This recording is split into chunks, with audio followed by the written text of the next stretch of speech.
Alright, this video is going to discuss the preload option on the additive injector. This is designed for a truck mount system, and what preload is meant to address is often the injection point for where the additive goes into the piping is not at the end of the piping where the fuel comes out, but further back. Let's say it's 20 gallons back in the piping. So sometimes people don't worry about that too much, but sometimes people do. So in order to compensate somebody who wants to get the exact amount of additive, you have to add a little bit of extra additive. If your previous delivery was additized, then all of that 20 gallons has additive in it already, so you don't really need to worry about it.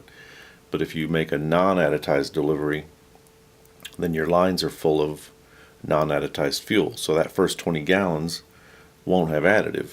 So what we do is we have a preload option that will compute an extra 20 gallons worth of additive, so very shortly in the delivery, say at 40 or 50 gallons, everything's on track. So the way you define your preload amount is you go into your setup, and we're going to define it as 20 gallons. It's under injector setup,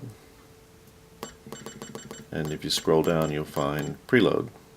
So I'm going to define that. Let's say it's 25 gallons of preload.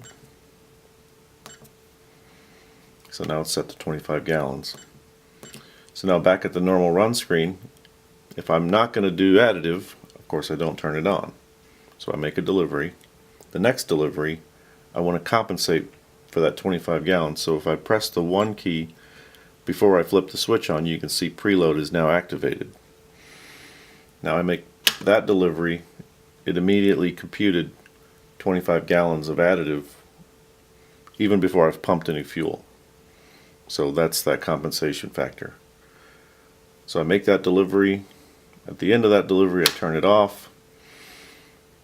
Preload deactivates because I don't need to use preload more than once in a row.